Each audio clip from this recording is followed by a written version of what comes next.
Chapter 7 का exercise का number 5 पूरा कंसंट्रेट।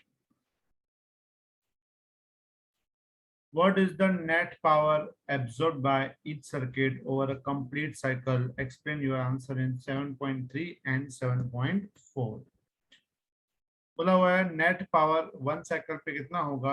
एग्जाम मतलब ऊपर जो एक्सरसाइज का 7.3 और 7.4 है उसमें, तो जस्ट मैं थोड़ा ऊपर जाऊं तो 7.3 में ओनली इंडक्टर था और 7.4 में ओनली कैपेसिटर था।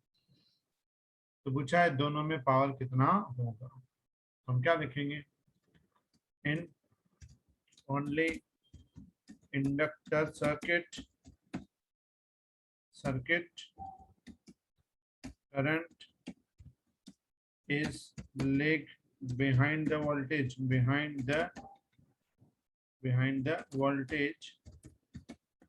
by 90 degree, and in pure capacitive circuit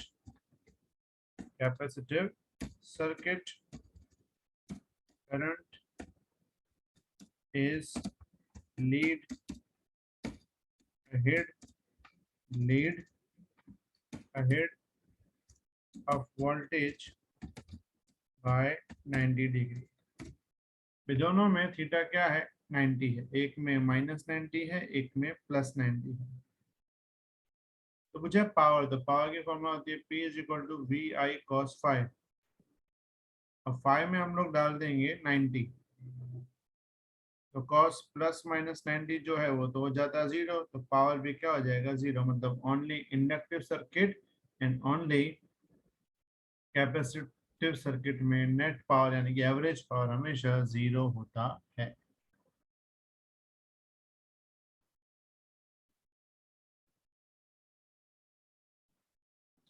lag है,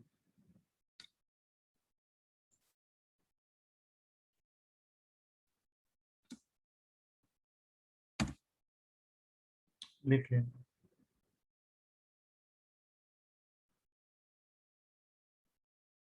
अब हम कंसंट्रेट करेंगे नंबर 6 पे। 6 पे पूरा कंसंट्रेट।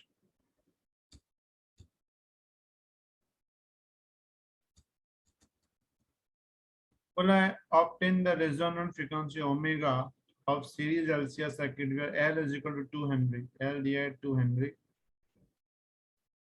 C दिया है 32 माइक्रोफैराडे, माइक्रो मतलब 10⁻⁻⁶ फैराडे, R दिया है तुम्हें 10 ohm. What is the Q value. एक फाइंड करना है ओमेगा नॉट रेजोनेंट, दूसरा फाइंड करना है Q वैल्यू। तो जो ओमेगा नॉट है उसकी फॉर्मूला हमने Q हुई है, इट्स 1/√LC।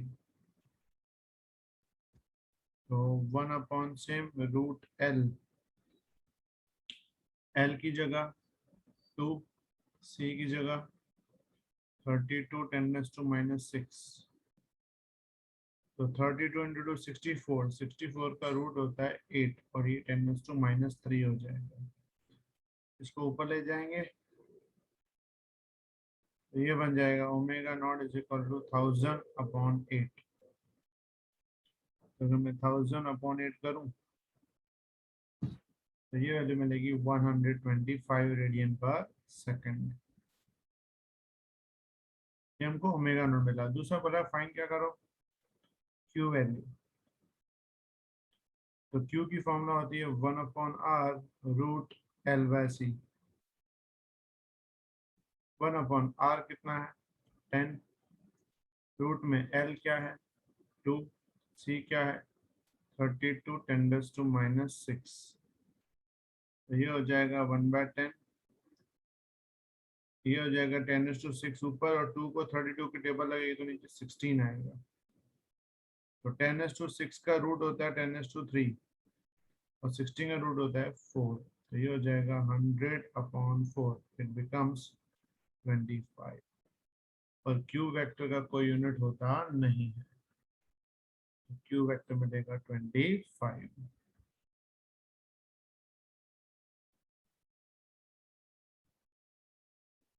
क्या देखना, ये 10⁻⁶ है, 10⁻⁶ है।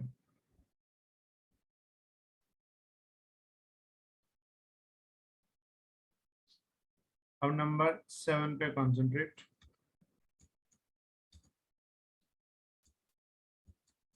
थोड़ा ध्यान नंबर 7 पे। चार्ज 30 माइक्रोफैराड कैपेसिटर, कैपेसिटर की वैल्यू दी हुई 30 माइक्रोफैराड है। Connected 27 milli henry inductor, L दिया 27 मिली हेनरी। पूछा what is the angular frequency of free oscillation of circuit. यहाँ पे दो हैं, एल और सी, मतलब एल सी ऑसिलेशन है। एल सी ऑसिलेशन की एंगुलर फ्रीक्वेंसी की फॉर्मूला होती है 1/√LC। वैल्यू पुट करेंगे। एल कितना है 27 10⁻⁻3। सी कितना है 30 इंटू 10⁻⁻6। तो ये बन जाएगा ऐसे 27 इंटू जो 30 है ना उसको 3 ले लेता हूँ मैं और पावर उसमें डाल देता हूँ। तो ये हो जाएगा रूट में 81 और 10⁻पावर देखो -3 और -6 -9 होता है, लेकिन ये 0 भी आएगा तो 10⁻8 हो जाएगा। तो ये हो जाएगा 81 का रूट होता है 9, ये हो जाएगा 10⁻⁻4। -4 कहाँ जाएगा ऊपर। तो तुम्हें ओमेगा की वैल्यू मिलेगी 10⁻⁴/9, यानी 10,000 डिवाइड बाय 9 बिकम्स 111.11 रेडियन पर सेकंड, या इसको लिखेंगे 1.11 10⁻³ रेडियन पर सेकंड। क्लियर? 1.11 10⁻³ रेडियन पर सेकंड।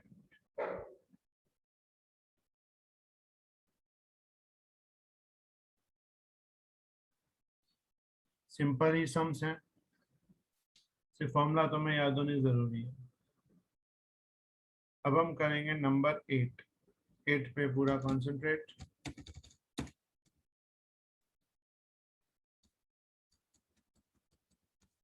पूछा है suppose the initial charge on the capacitor 7.7, capacitor इन 7.7, 7.7 मतलब ऊपर वाले सम में बोला है इनिशियल चार्ज है वो 6 मिली कूलम है, मतलब QM बोलते हैं इसको, 6 मिली कूलम यानी मैक्सिमम चार्ज।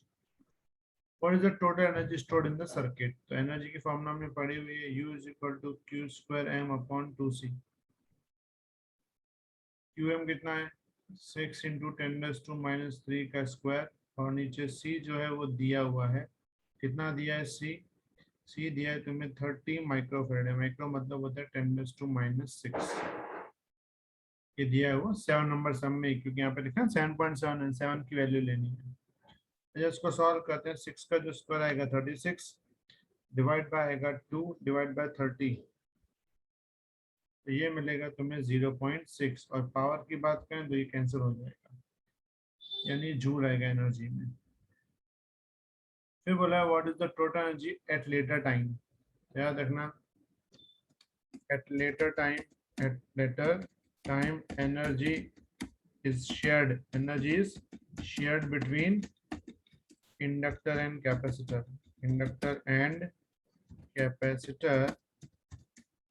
but